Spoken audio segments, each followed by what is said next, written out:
In this video, we're going to talk about one of the most common scams in HVAC that a lot of homeowners fall victim to and how you can protect yourself and stay informed. And if you're tuning into this channel for the first time and have heard about the scam or you have experienced it firsthand, please post a comment in the comment section below, sharing your experience as well as any questions you might have. We put out daily and weekly content on how you can get the best HVAC for your home, as well as tips and tricks on the latest technology and HVAC products available in the marketplace. And I'm always curious to hear what projects people are working on and what questions people have so that we can put out content that's relevant for you. Now, the scam we're referencing in this video relates to cracked heat exchangers. And if you're unfamiliar with what a heat exchanger is, it is what the exhaust gases pass through during the combustion process inside of your furnace. We explain how heat exchangers work in another video about high efficiency furnaces, so I'll make sure to link that video at the end in case you haven't watched that already. But the reason that it's important that you don't have cracks in your heat exchanger is because if you have cracks in your heat exchanger, this can leak carbon monoxide and other exhaust gases into your home, resulting in a very potentially dangerous condition. Now, if a company told you that your heat exchanger was cracked, I would give them the benefit of the doubt, but it does not hurt to get a second opinion, and I can also tell you the best way to get a second opinion and how we handle cracked heat exchangers internally in our company. But the bottom line is that when someone is trying to scam you into thinking you have a cracked heat exchanger, what they will do is show you a picture of a heat exchanger on their phone that actually isn't your furnace. They will then tell you that you need to replace the furnace when in actuality there was nothing wrong with your furnace in the first place, and the picture was just some random picture of a cracked heat exchanger that they kept and carried with them on their phone. The truth is that we run across cracked heat exchangers all the time, so this is not an uncommon occurrence, and just because a company tells you this does not mean that they are being shady or that you are being scammed. And for example, if you watch them firsthand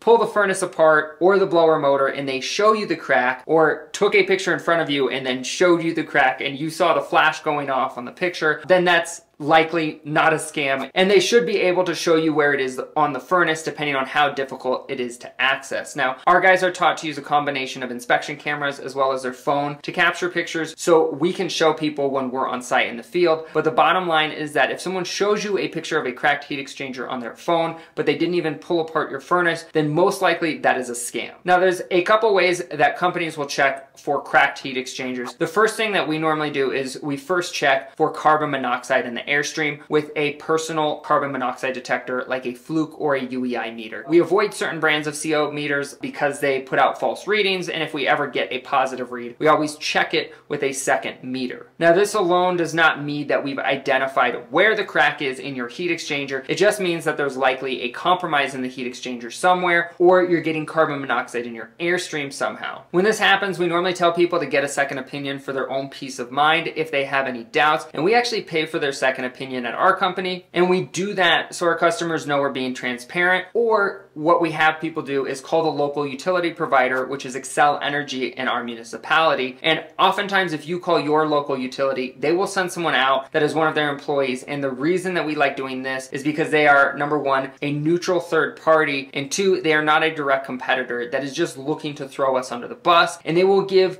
you reliable feedback because they're not trying to sell you anything. The only downside to calling the utility is that normally if they detect a hazardous condition like a gas leak or carbon monoxide, they will shut off your furnace until the condition is fixed. But if you're in a pinch, you can run a few space heaters, and this is normally enough to keep your house comfortable until you're able to get the system repaired, if that does happen. But at least you'll have peace of mind knowing that you got a second opinion from the utility. That's why we recommend that as an option. Now, you also have a few options if you do actually have a crack in your heat exchanger. The first is just to replace the heat exchanger, and sometimes this can be cost prohibitive or advised against on very old systems, because if your furnace is already 20 years old, I would definitely recommend against just wasting money on a heat exchanger repair unless you're absolutely looking for bottom line cheapest repair just to make the furnace usable. For example, we mostly do heat exchanger repairs on newer systems that maybe something happened that damaged the heat exchanger, or if someone is selling the house and they just want it up and running at the lowest price possible. Those are the most common examples of when we actually do a heat exchanger repair. And the next option is obvious, and that is just to replace the entire system with a new furnace. This is because by the time that you have cracks in your heat exchanger, it's just at that age when it's due for replacement. And the bottom line is that you don't want to be scammed by someone just showing you a picture that isn't